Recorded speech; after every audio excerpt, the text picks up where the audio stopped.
Missed an episode of your favorite podcast? Choose from over a decade of content in our archives, not just the latest episode. All free at GCNlive.com. This is your call to action. Get prepared, America. Economy, survival, energy, disasters.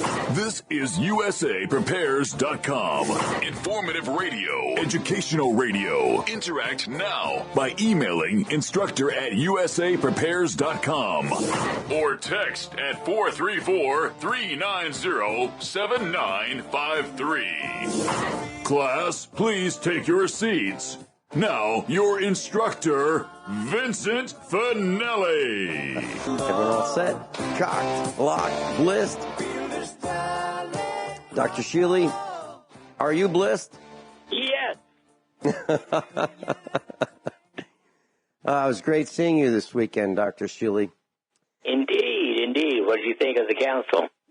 I got to tell you, I'm really, really excited. I don't know how much I can reveal of what was discussed at the Menha Council meeting over the weekend, but wow, it is groundbreaking for yes, indeed. And I don't know either. Actually, I've talked about this several times, but basically, let's just say that it looked as if the men are on the diving board into great new adventures. To say the least.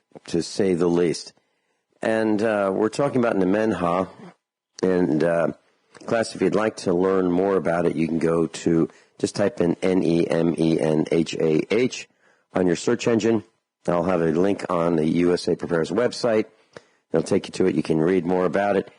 And if you'd like to join Dr. Shealy and me and Chief Cloudpiler and the others, there are, Dr. Shealy, between, as far as I know, between 3,000 and 6,000 of us. Is that correct? Well, that seems to be true, although many people are not active. Mm-hmm. Right. I mean, it's like the voting. There's so many people who signed up to vote, but you're lucky if half of them ever vote. Mm-hmm. Yeah. Okay, class. So NEMENHAH. Nemenha. So, Dr. Shealy, I had a question.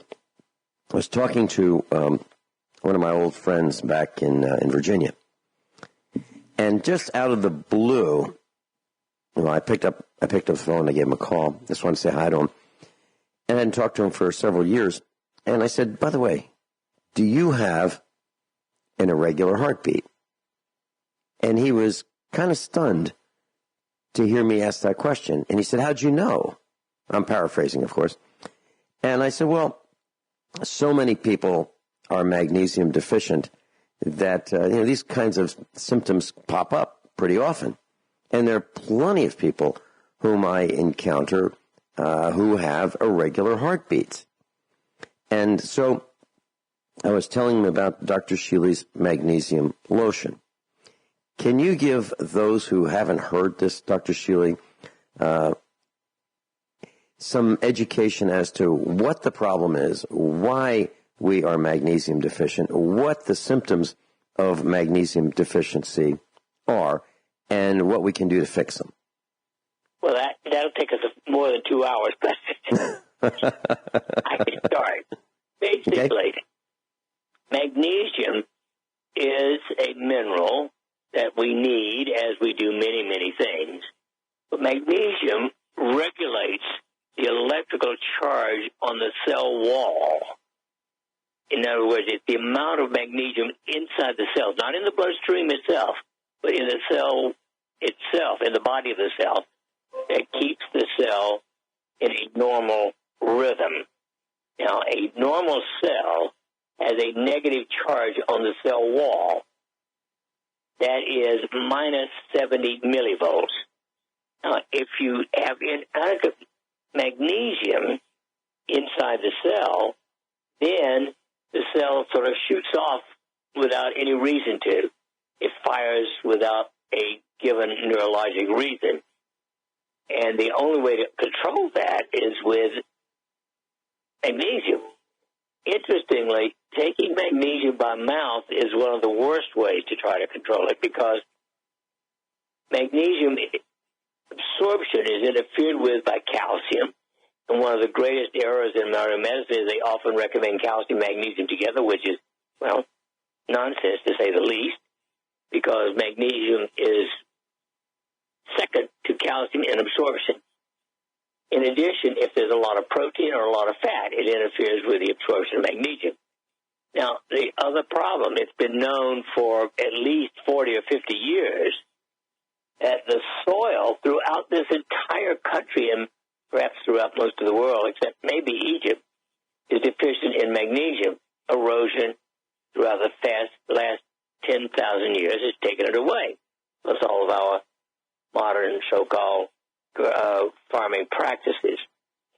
Now, cattle farmers know that if they do not give their beef cattle magnesium, the beef will die of something called grass stagnation, sort of like epilepsy, not quite like a seizure, but very similar. And so beef farmers always supplement, but regular farmers who are raising vegetables and fruits don't supplement their crops. So what you buy in the grocery store is 100% of the time at least deficient, if not highly deficient, in adequate magnesium. Now, I found in looking at magnesium way back from 1988 until the mid-90s, that the best way to absorb magnesium is through the skin. It is infinitely better absorbed through the skin than it is through the mouth. The other interesting thing about magnesium is that it is the only nutrient known. It is absorbed in the distal colon instead of in the small intestine or upper colon. I mean, that is very unique. Now, when you're deficient, it can cause any symptom in the world, from epilepsy to weakness to muscle cramps, rashes. I mean, anything that goes wrong, probably part of it is due to magnesium deficiency. And this is particularly true in the regulation of the heartbeat. If the heart muscles themselves do not have adequate magnesium, then they shoot off their mouth, so to speak, crying for magnesium, and that leads to atrial fibrillation. When I was in medical school, by the way, it was called auricular fibrillation. It is now called atrial fibrillation. It's an irregular heartbeat, which is most often very rapid as well. The problem with AFib is because of the irregularity of the heartbeat, it can lead to blood clotting, strokes, etc. Now, I believe that every human being needs some extra magnesium that they're going to get out of their food, and therefore magnesium lotion seems to be the best way to get it.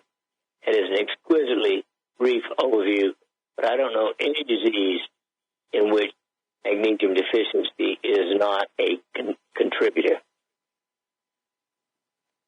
So as I was listening to Dr. Shealy, what I was thinking is, back to many, many years ago when I lived in Virginia, I was going for a regular checkup. The nurse was taking my blood pressure, and she had her fingers on my wrist, and she looked at me and she said, "Anyone ever tell you have an irregular heartbeat?" And I said, "No." She said, "Well, you have one." I said, "Okay." But she couldn't tell me what to do about it. And neither could the general practitioner. Did not know what to do about an irregular heartbeat. So, well, a lot of people have them.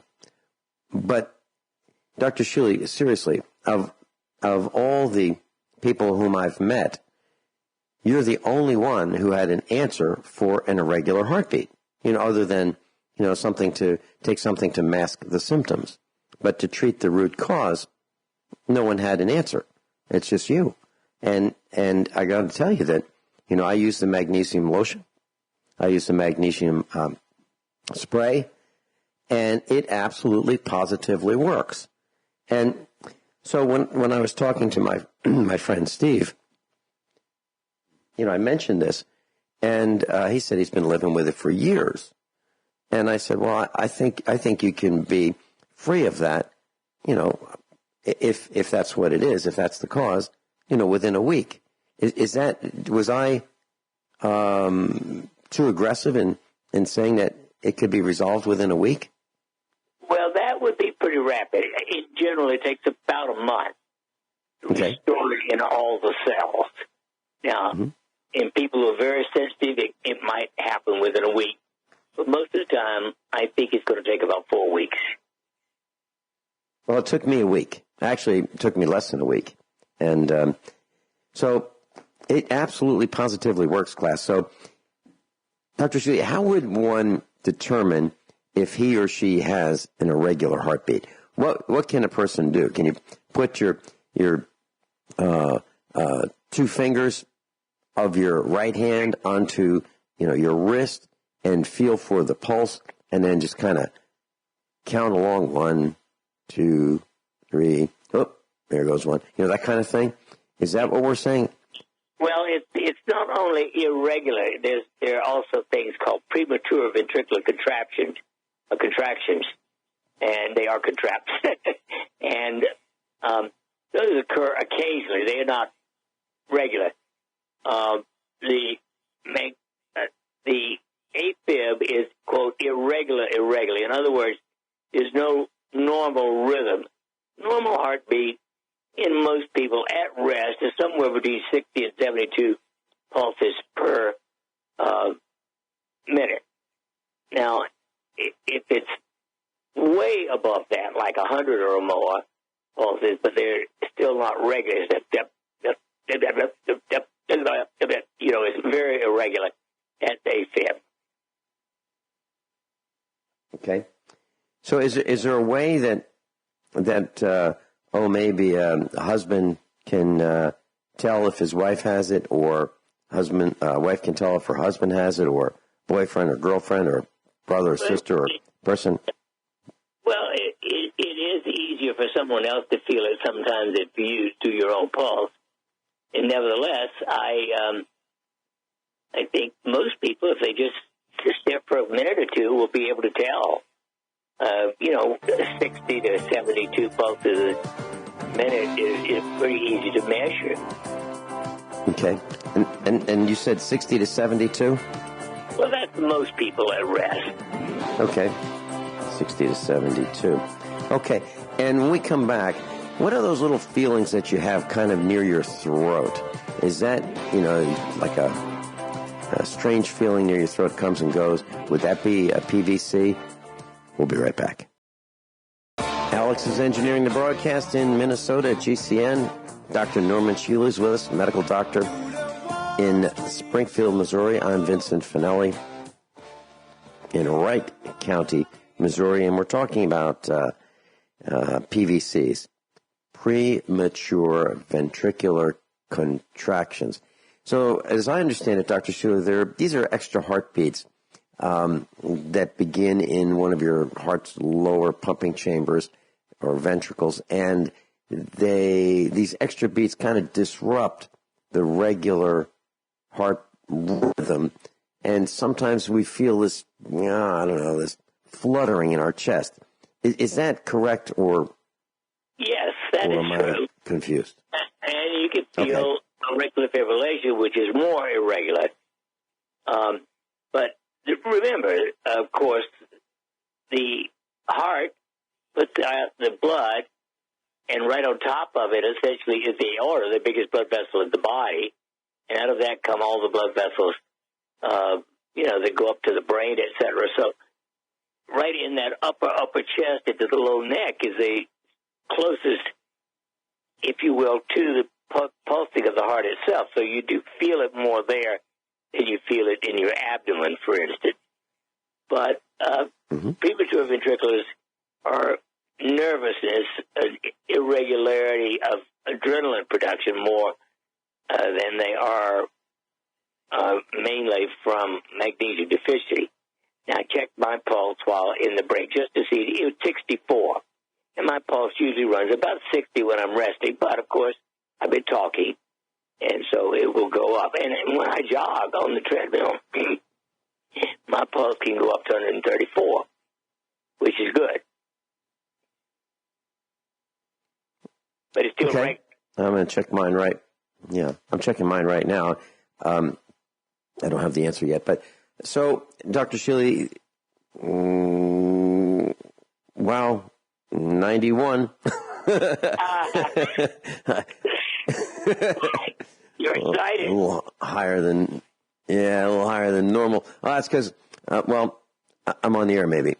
But so when I looked at multivitamins over the years, I remember seeing, like the one-a-day types and the, you can get multiple vitamins anywhere. The Chinese factory outlet, you can get them at, the pharmacies, and you can get them at Sam's Club and so forth. So, but they have magnesium in them. But I believe what I heard you say is...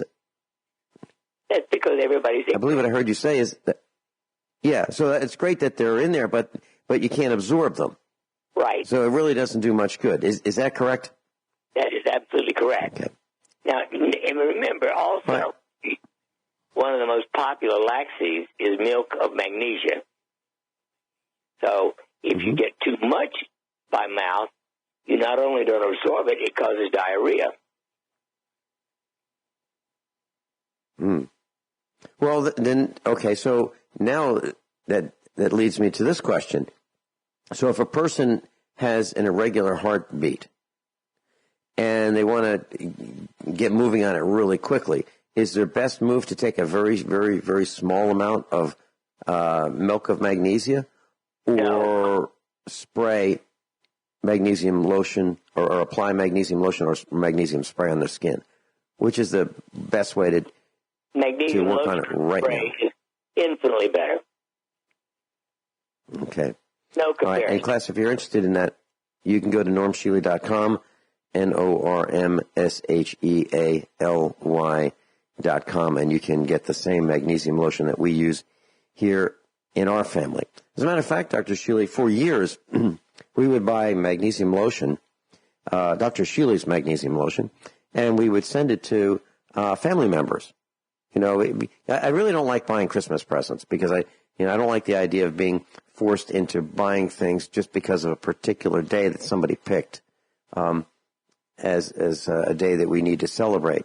Well, I think we can celebrate any day we want, or we can be nice to someone any day we want. And so what we would do is we would send magnesium lotion to members of our family because we thought, what's better than that? Why in lieu of candy? Okay, in lieu of something else, magnesium lotion. So that's what we do. Dr. Shealy and I will be right back, and I've got a question about. There's a blood test that it's being rolled out, and I don't like it, but it identifies whether you're tired, and the police may be interested in this. Can you imagine that? Dr. Norm Shealy's with us, and we've been talking about pre-ventricular contractions, and there's a blood test that just made the news, and it was identified in England, the University of Surrey, Surrey. They got some adults, healthy adults, and they did a test to see if there is an indicator in the blood that can show when a person's really tired.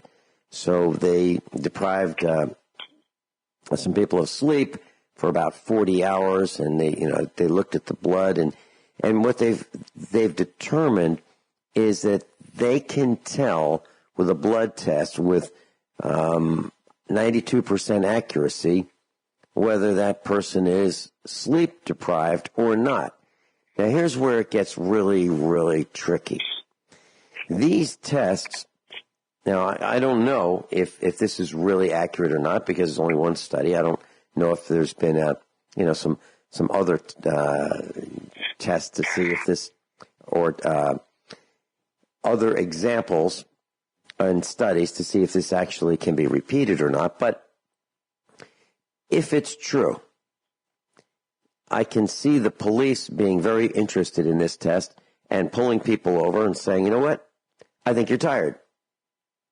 I want some blood. And they're going to want some blood, and there can be more and more arrests based on being tired. Now, who isn't tired? A lot of people are tired, right? And should they be driving tired? Absolutely not. But they do. And there are people who operate machinery who are tired. There are farmers who do and others who do, and people who work in factories where we still have factories. And I know that some of them are tired.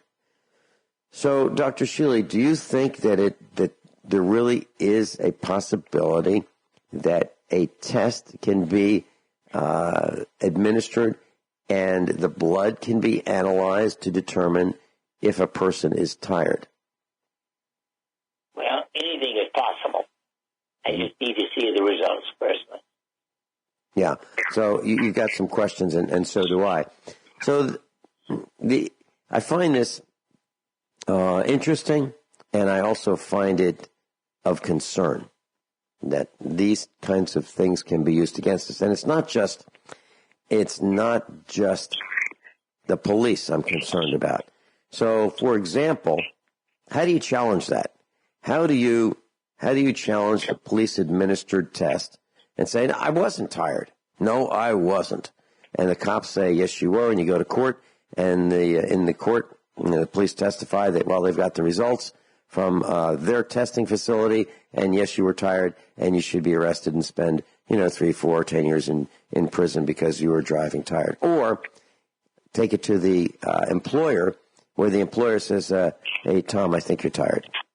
Go to the nurse in our clinic at the factory, and we're going to take some blood and see if you're tired, because we think you are. Or Sarah over there saw you yawning, and so Sarah reported to us that you yawned this morning. And so there's a possibility that you're tired, unfit for work, and of course you know the rules that if you arrive unfit for work, you're going to be fired. So I can see that happening as well, Dr. Shealy, and it's of concern. But also, people should not be going to work or driving tired. And there's a remedy for that, right? And that's called sleep. Well, if it's lack of sleep, that is true. And yet, there are many, many, many causes of fatigue other than lack of sleep. For instance, the number one side effect of so-called antihypertensive drugs is fatigue. They're screwing up not just your magnesium, but essentially your adrenaline mechanism. And so there are all kinds of things that can indeed cause fatigue that are not just insomnia. Well, Dr. Shealy, I've got to tell you, I run across a lot of people who say they're really, really tired, and you mentioned anti-hypertensive drugs. So how many people do we think are on anti-hypertensive drugs? Well, as a percent? 40% of all Americans have hypertension. Now, not all of them are on the drugs, but a good portion of them are. So I think we could say that at least 30% of Americans are fatigued because of a drug. That's almost one out of 3, Dr. Shealy. Yep. And then that's a lot.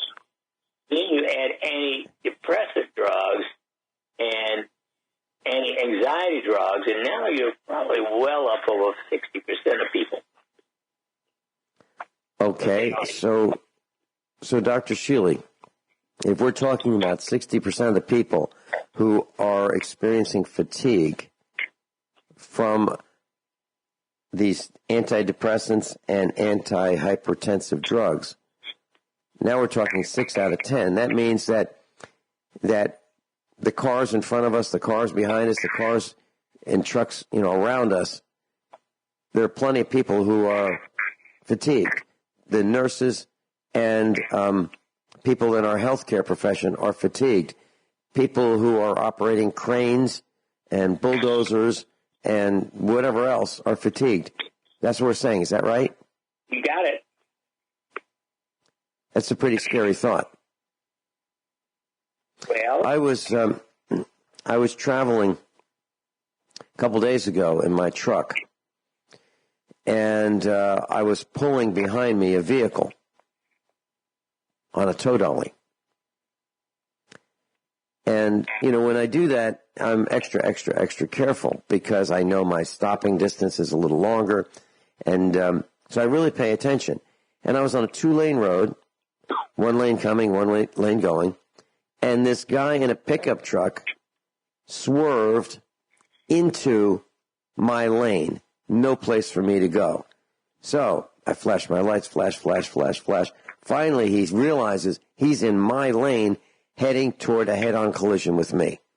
Swerves back. Now, it's not like there was a long line of traffic anywhere. There's nobody behind me or in front of me. No one in front of him or behind him except for just the two of us. And, I'm wondering, is he texting on the phone? Is he sleeping? Is he distracted? And I'm seeing more and more of this, Dr. Shealy. Every trip that I make to Springfield, Missouri, something similar to that happens. Every trip. Someone does something really dangerous that does not need to be done. They either pull out in front of me without paying attention, they cut me off, they slam on their brakes, they're in my lane. It's unbelievable. And I think that we've now figured out two of the causes: fatigue and distractions like cell phones. Does that make sense? Well, that is true. But do remember, it is multiple things, including the drugs that are commonly prescribed. So what do we do? What do we do if we've got, if our spouse is yawning, it's like really tired, doesn't have any energy, can't get motivated? What do we do? What do we look for, and what do we recommend that we as spouses or family members or friends do for someone who appears to be really fatigued? Do we ask them? Do we say, are you on drugs? The world is to send them to a regular physician, because that'll be one more drug. The only people who might be of help are truly holistic physicians, of which there are very few, as you know. Okay. Dr. Shealy, can you tell us, for those who are not sure what a holistic physician is, can you tell us what a holistic physician is? Well, it's a person who believes that in acute illness, drugs may be necessary to save your life, but in chronic conditions, drugs are likely to make you worse than to help you. And you've got to look at the whole person, the body, the mind, and the soul of the spirit. You cannot ignore the complete person. Okay, so what you're saying is, I believe what you're saying is that the symptoms of that a person may have causes that might not be obvious. So, for example, if a husband is at war with his wife almost all the time that they see each other, that could manifest itself as an illness. Is that what you're saying? You got to look at the whole picture. Virtually, the majority of illnesses are because of emotional distress. Now, they also, of course, are always coupled with toxicity, nutrition, and everything else. In other words, everything affects everything. Mm-hmm. That's what's missing in conventional medicine. Mm-hmm. And I guess that's why it's so important to be careful and marry the right person, right? Because you can have the rest of your life as a blissful life or as pure hell. Yes? Unequivocal. And remember, Vince, in today's world, 50% of marriages are dissolved in divorce. So that means that 50% of the time, people apparently made an inadequate or wrong choice. Or mistakes along the way. So, Dr. Shealy, then the question of arranged marriages come up. do you have a feeling toward, guiding our children into marriage with a particular person, particular family, based on what we know about them versus instant love, or, that's in quotes. I met this wonderful person. Oh, geez, the love of my life. I've known her for going on a half an hour now, and we ought to get married. Making mistakes like that, they can be avoided by maybe some parental guidance, maybe arranged marriages, or how do you feel about arranged marriages? Maybe we can talk about that a little bit when we come back. I kind of like the idea of influencing our children with, maybe a review. Okay, so you want to get married to this person? Let's talk about that, and let's see. Let's figure out if this makes sense or not. The question, I guess, is advice and counsel to our children about marriage and what their thoughts are on picking, their spouse for what should be for life. What are your thoughts on that? Well, I'm against arranged marriage. That is, when the parents decide who should marry whom. That is, in my opinion, barbarian. On the other hand, simple advice. Now, actually, one of the greatest compliments, among others, that my daughter's given me when she was, she asked her intended to call me to discuss, his getting married, getting my permission. And I said, well, I'll tell you, Dan, I will never give you permission to marry my daughter unless you quit smoking. And he did. And they've been married well over 20 years.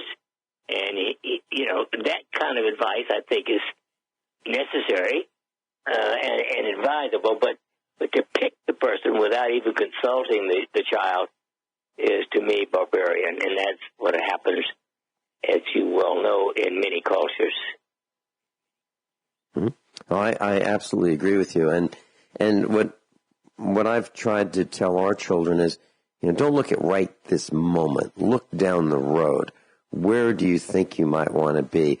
Will that person, if you decide that you want to grow and learn more and expand, will that person who you think at the moment is, the right one, will that person be able to grow with you and grow as you grow?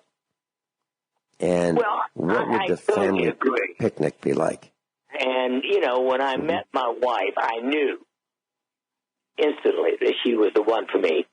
But when we got engaged a little about 5 or 6 weeks later, but we spent 5 months in depth discussions of everything.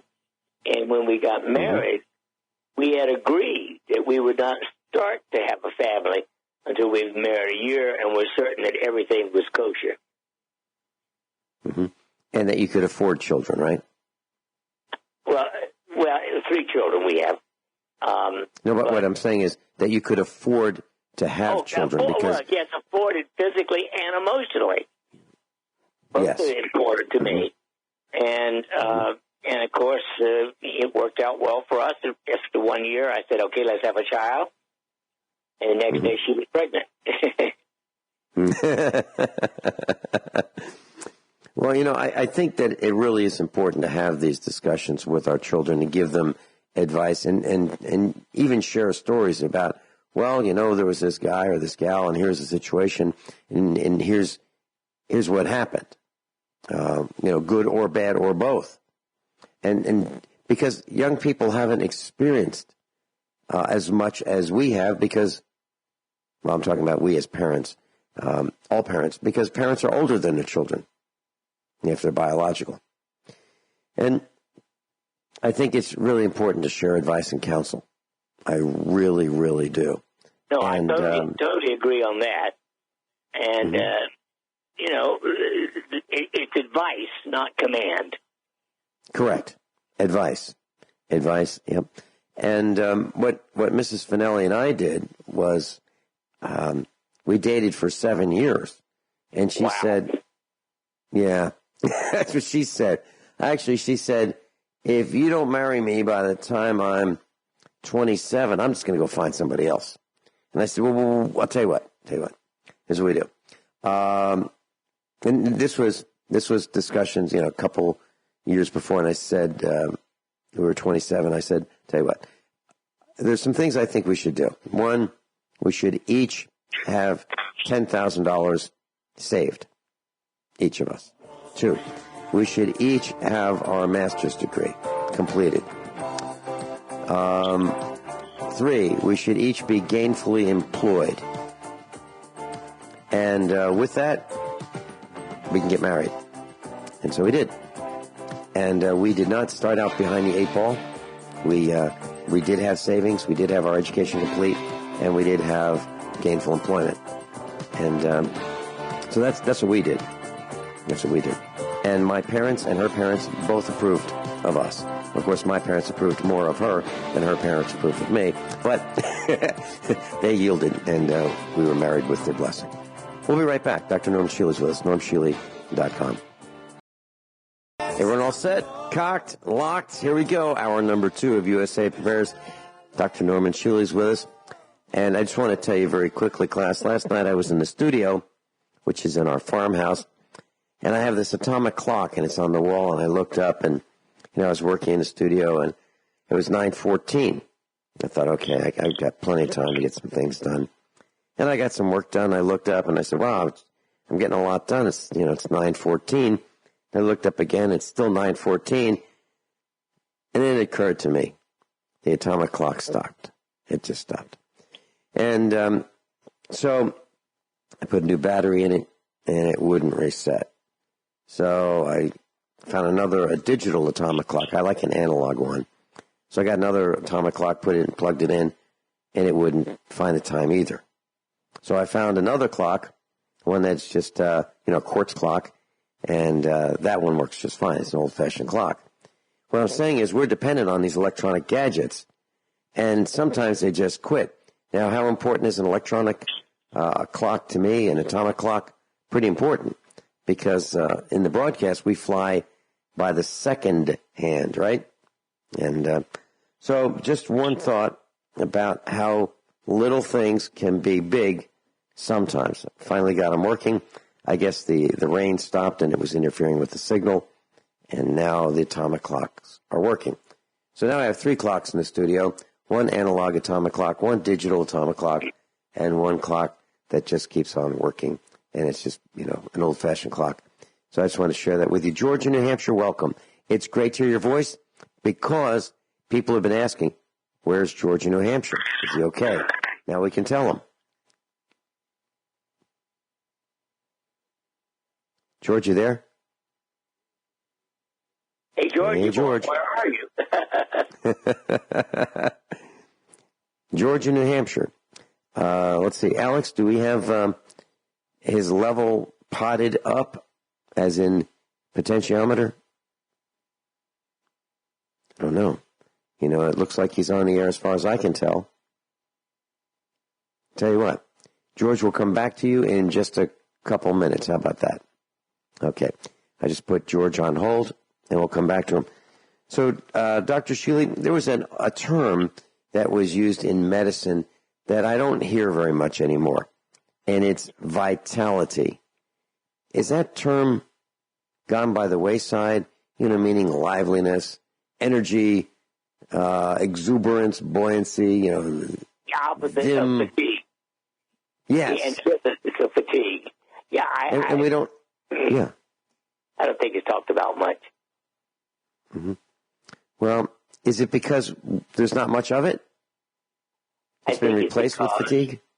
A majority of people just are on drugs. And once you're on drugs, there ain't no vitality. Okay. Had another question for you. Is there a lotion, a potion, or an injection that I can get to become smarter?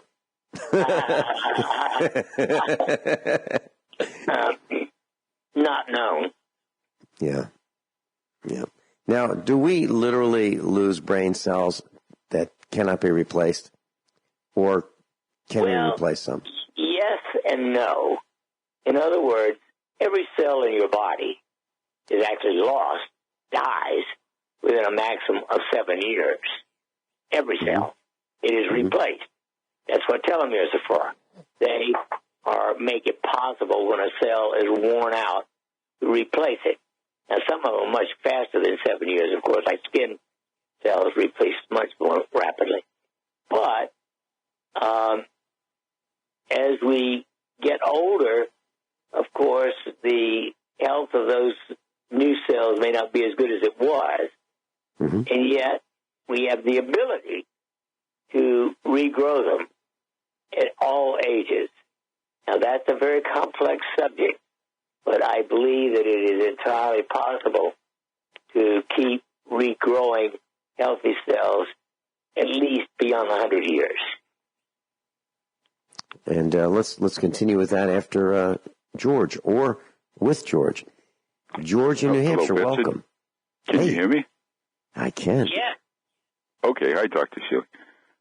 Do you mind if I just back up slightly to the way you were talking about choosing a mate? Sure, please do. Well, this may not sound scientific, and it may sound a little bit bizarre, but you know what I found, and I've told my sons this. I said, never marry a woman who cackles when she laughs. And now, I know it sounds strange, but believe it or not, from my experience, I believe that it's an indication like you take a bell and somebody rings a bell to see if it's sound and it has a nice tone. Well, it's the same thing with the laughter. I think it's like one of those indicators that tells what kind of a spirit is in there. And I'm not trying to be cruel or anything. I've just found it to be true. And can you describe what you mean by cackles? Well, when I say cackle, in other words, we all know the stereotypical witch of ancient times. They said they all cackled when they laughed. Now there are entities that get into people, and some people have hard lives. Some have easier lives. But in other words, sometimes certain things can happen to a person, or they can be delving into certain things that, let's just see, sometimes something peeks out from behind it, so that you'll see it's an indicator of what kind of indwelt spirit there is there, or to what degree there's percentages. No one's perfect. We all have, we all have, bad sides, but we have, and we all have decent sides. And the trick is just learning how to control those things, and also trying to eradicate it the same way you try to eradicate unhealthy cells in a body, or cellular growths, or organisms, or parasites.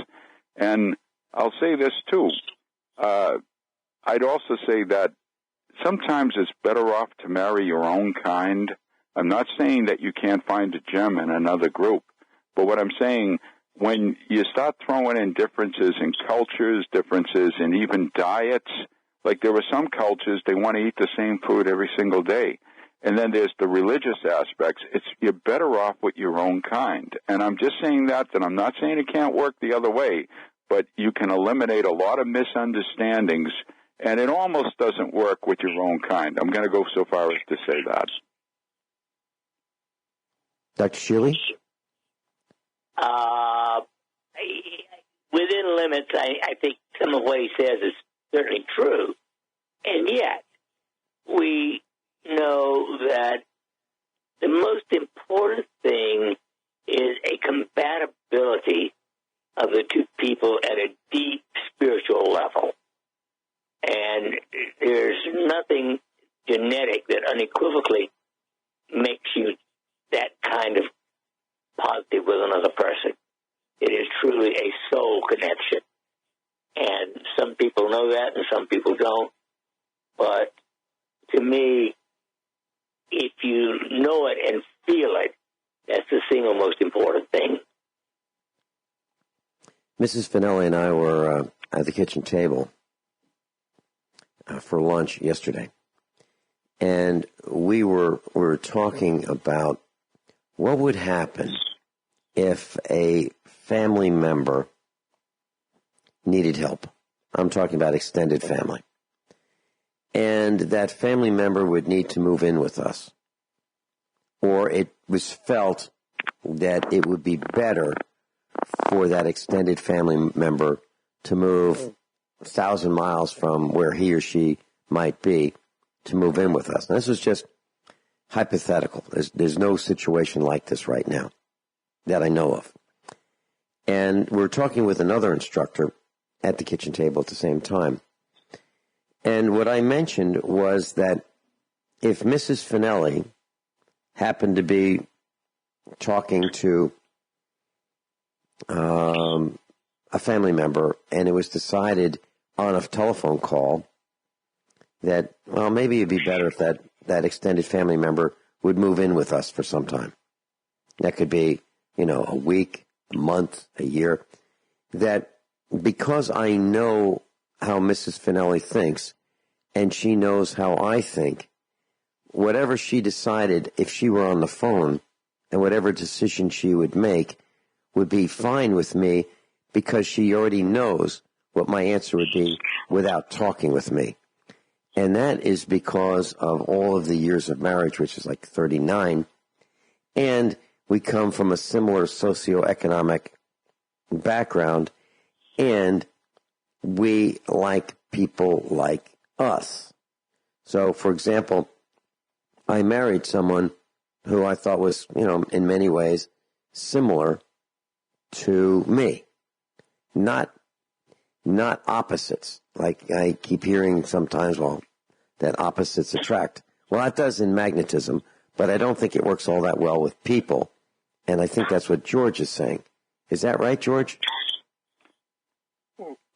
Yes, and like I say, you and Mrs. Finelli, and I can't speak for Dr. Shealy, but I'm sure that, he'll probably he'd concur that you need a long courtship, and I mean longer than 3 months, because a lot of things are hidden inside the person. Sometimes they don't even know themselves how they're going to react when they're in that close relationship with another person of the opposite sex. So they're going to, and sometimes things can be hidden maybe for a few months, but over the period of, say, a year, you're going to start to see things peek out a person. I'm not saying that one side's going to be perfect and the other side's going to be perfect, but in other words, you really have to test the person that you're going to marry. I mean, and they have to test you and see how you react and over a long period of time. And self-control is important, too. I don't believe in premarital sex because I think they've shown that the premarital sex before marriage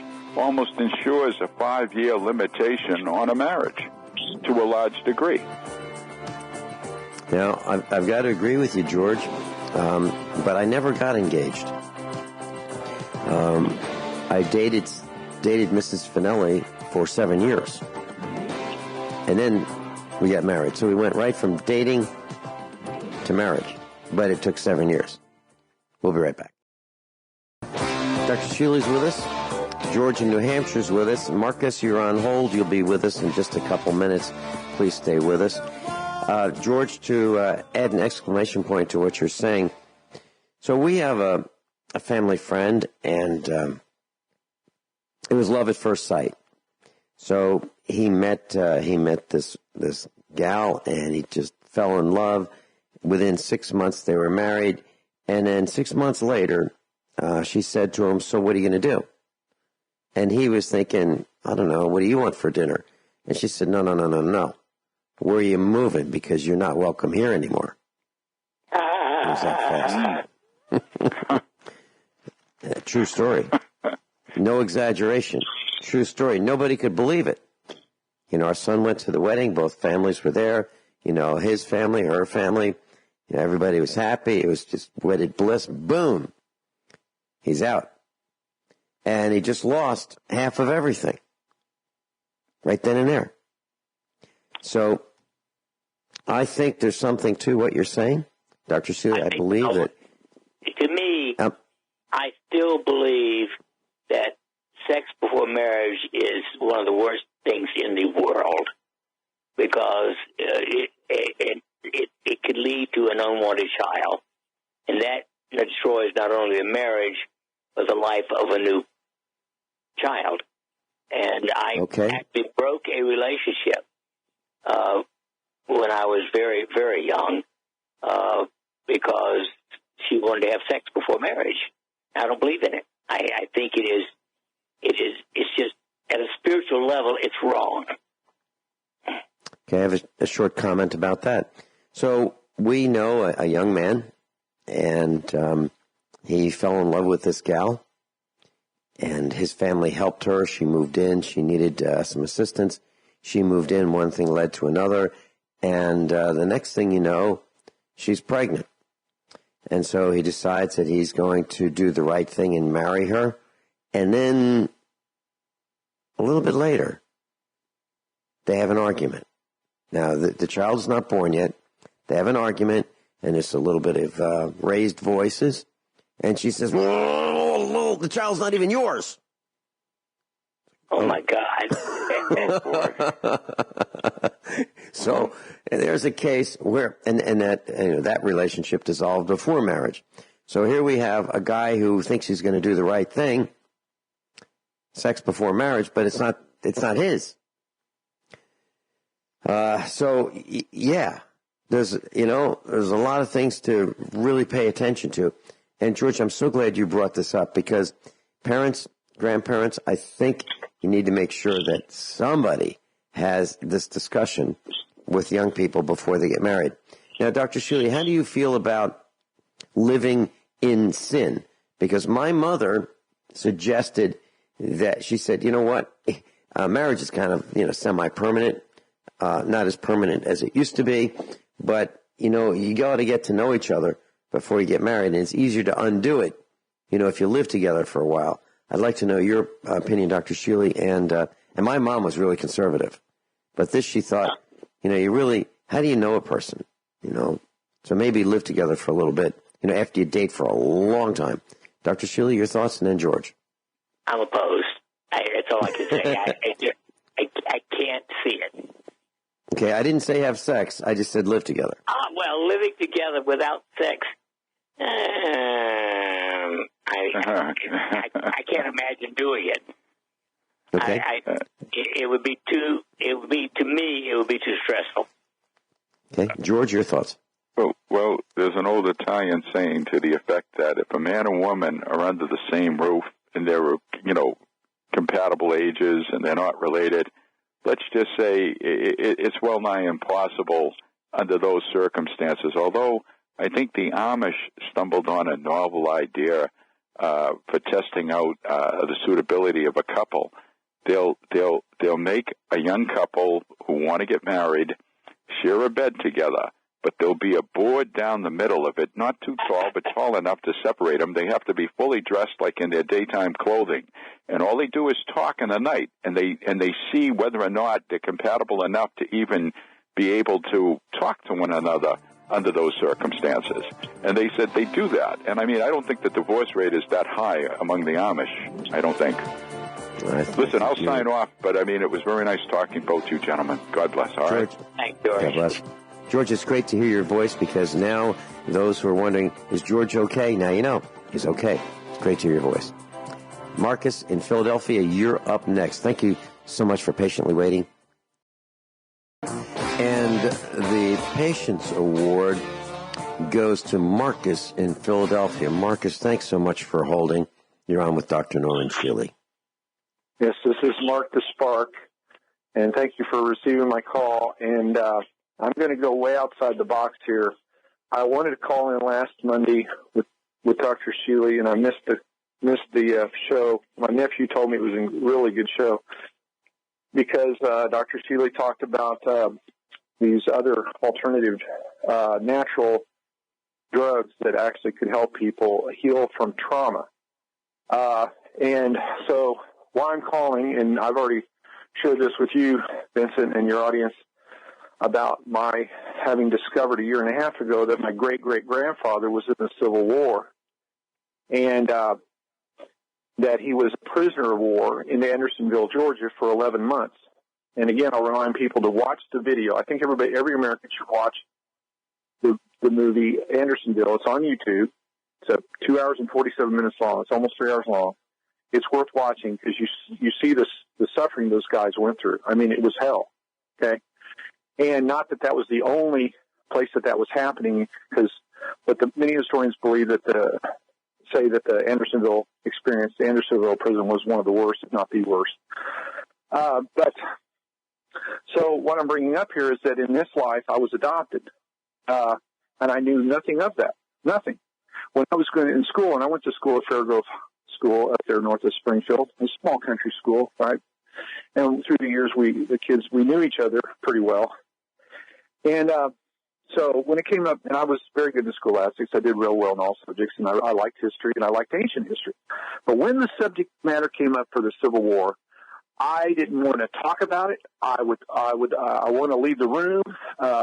It was obvious that I was upset about it. Okay, to my fellow classmates and my teachers, and they wondered, well, what's going on? I don't know. I just don't like it. I just don't like it. I think it's the stupidest thing we ever did. The stupidest thing that ever happened. Right? Now, where would that come from? I had no reference for that in my life. No, I had very little history about my family whatsoever. I'll tell you where I think it came from. I think it came from my great-great-grandfather's experience. And I'm here to say, I'm putting this forth, I think that and by the way, there's a movie called Hacksaw Ridge. I encourage everybody to watch that. It's a Mel Gibson film. It's an incredibly revealing film. If people watch it to read between the lines about what the generational effects of war on a family. I'm here to say that we're how long have we been at war somewhere on planet Earth? I mean, forever. Okay. Is almost to the point where they're leading us on to believe that, the war's just a natural thing, and, you just might as well get used to it because we're going to go be at war somewhere on planet Earth. I don't think the common people, the common folk of planet Earth want to be at war with each other. I think it's a group of people on high who think they're demons, and they just like to stir up trouble and watch the suffering. And so the subject of epigenetics, and I've learned a little bit about it, but so I guess my question that I want to pose to Dr. Shealy is, do we as human beings carry from soul to soul? Is it passed on? Is the trauma and the terror of war passed on generationally? Yes. Is that enough? Okay. I totally agree with that. We know that trauma is carried from one generation to another, and it affects people very deeply. Well, in this life, I happen to have experienced trauma in my early childhood from bad family situation, which, by the way, you guys have covered that with you never know who a person's going to get married to unless they really need to know people. But there was trauma and drama and tragedy in my early childhood. And then when I was 21, while I was serving our country in the Navy, our adopted mother took her life, which re-traumatized me. And I think it not only traumatized, because that was the first death experience that I had ever experienced in this life. At that time, it was the first experience of death. And it happened to be my adopted mother. And it really ripped me apart. But I think what it also did was it triggered trauma from my childhood and trauma beyond as a soul. I'm putting that out there, and maybe it's way outside the box, and maybe it's way off the chart. But I because the degree of trauma that I felt was just like a tsunami that took years to deal with, and I'm still dealing with traces of that even yet. So, but I and how it occurred, it's almost like it occurred like, oh, this is happening to me. But at some level of sole responsibility, at some level, I am a participant. It's not just happening to me because I'm not going to be a victim. So what has occurred to me is that I have to be responsible to heal the trauma from my family, even from way back from my great-great-grandfather. And the thing is, the challenge is the current medical model doesn't help us at all. When I went to the VA, the Veterans Administration which I didn't even know I could go to until I was out of the service for 5 years. And then somebody said, well, are you a veteran? I said, well, no, I'm not a veteran. Were you in the military? I said, yeah. He says, well, you're a veteran. He says, you should go to the VA. I said, what's that? He says, the VA hospital. I didn't even know I was a veteran. I thought guys that went to war were veterans. I didn't even consider myself a veteran. But anyway, so what did they do? What I needed to have help with was trauma. What I needed to have help with was grieving, the grieving process. No. They don't do that. What they did was they give me a diagnosis, and then they want to give me a drug, and then send me on my way. That's what they did. That was the model back in 1987, and it's been the model up until most recently. In the last few years, they're starting to, allow for veterans to get counseling without having to take drugs. But I think their drugs are absolutely dangerous. The psychotropic drugs, the SSRIs in my body, because I happen to be a slow metabolizer because I lack a certain enzyme. But I think these drugs are dangerous in all human bodies because here's why. I learned that SSRI medications interrupt REM sleep. And my take on REM, rapid eye movement sleep, is deep sleep, and that's when our bodies go into a deep sleep, a deep state of consciousness, to reconnect the dots, to connect to our soul level, and to heal and to integrate our experience. Please correct me if I'm wrong, but if these drugs if they interrupt REM, Dr. Shealy and Vincent, if they interrupt REM, they're violating our soul. They're violating our soul, not just our body, but our soul. And who are the demons putting forth these kind of drugs? And I say demons because they're evil. They wanted, so not only do they want to disrupt our health of our body, they want us to disconnect from our soul consciousness of being whole, healthy, compassionate, creative, inspiring human beings. What say ye? I agree. These drugs are among the worst.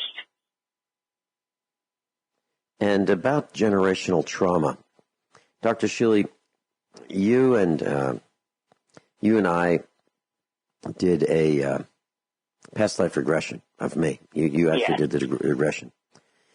And I saw myself as someone who had been involved in conflict, like a war. And it seemed that it was many, many years ago. It seemed like it could have been the Revolutionary War.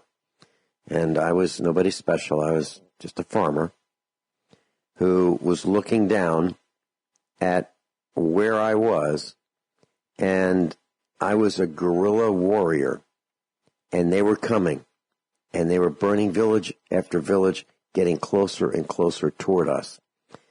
And at the end,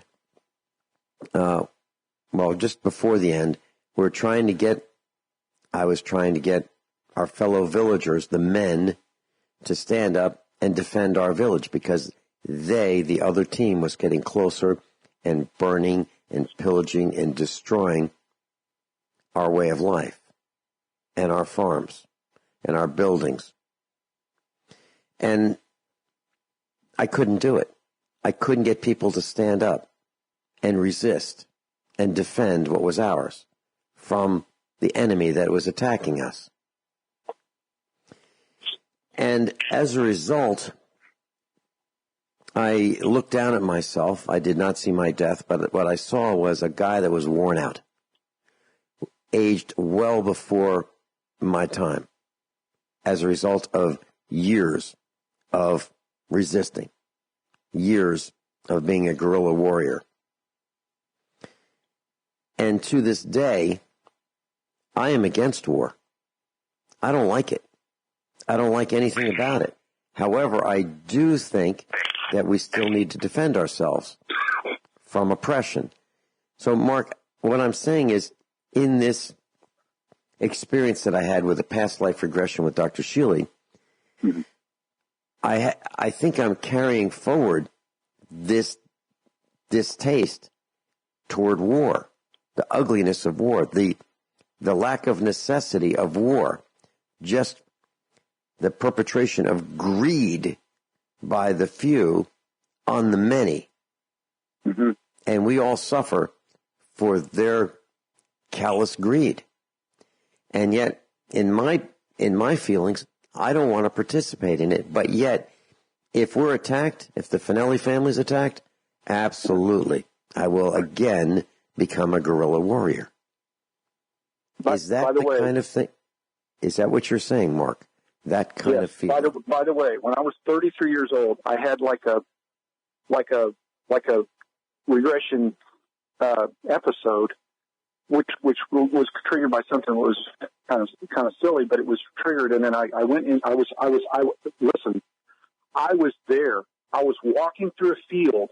It was like in a trance. I was walking through a field, and everywhere I looked, there were young men and boys suffering and dying on a battlefield, and I knew I was in the Civil War. I knew it, and I felt it. I mean, I felt the energy of their suffering, and it was like, I don't know, even as I described it now, it's moving. I've got to ask you something, Mark, after the break. Sure.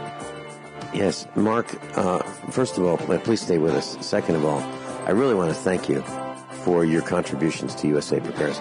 You truly are Mark the Spark, and a very bright guy, and a great addition to the broadcast. Please stay with us. Class, just a quick comment.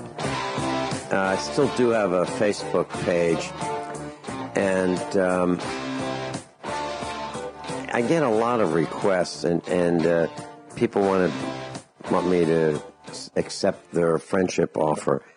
And, I look at their Facebook page, and when I see they've got F this, F that, or they're scantily clad, or they're looking at their cell phones and distracted, I will not befriend that person. Okay?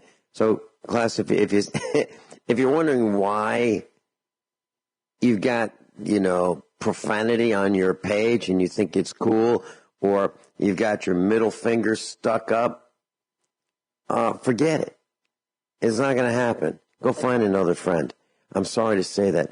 And class, if you're interested in contacting Dr. Norman Shealy, here's a phone number for the clinic, 417-351-5221, 417-351-5221.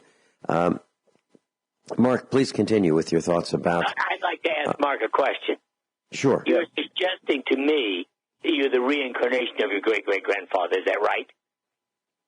Not necessarily. I at age 33, when I had that like a regression episode, I don't know that I was my great-great-grandfather. I was there at some capacity, and that's I don't know. I do believe that reincarnation is very possible, but now go ahead.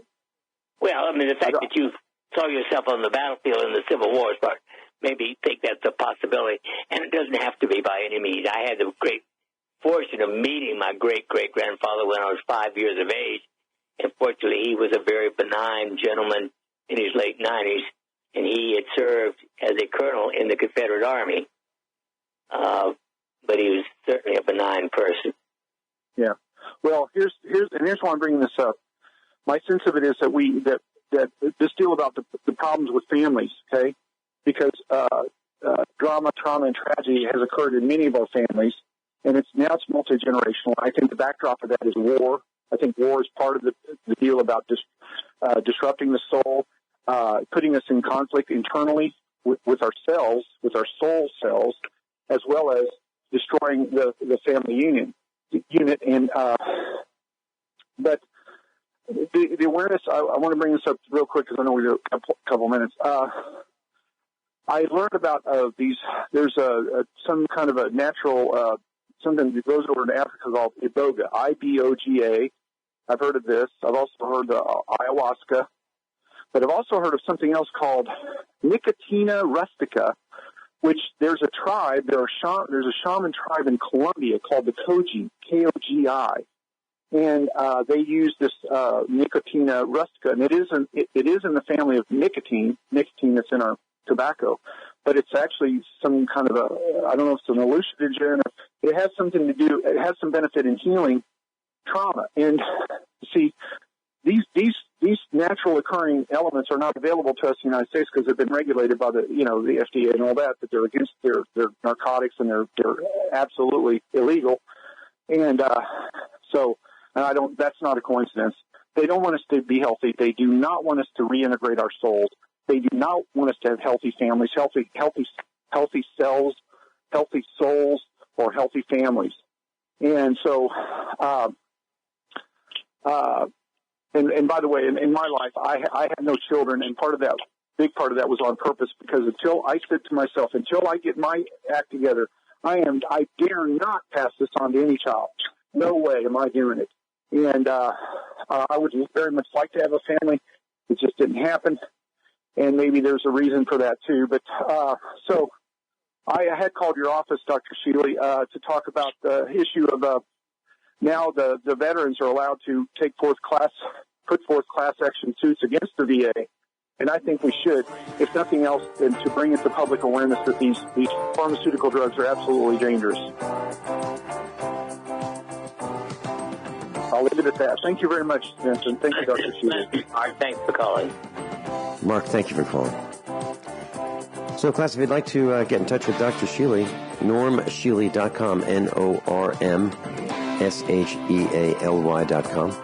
And there's contact information at usaprepares.com, usaprepares.com on the instructors tab. Or you can go to normshealy.com and find out more information about Dr. Norman Shealy. Of course, magnesium lotion, his supplements, his books, it's all right there. And contact information as well. Thank you so much, Dr. Shealy, for being with us.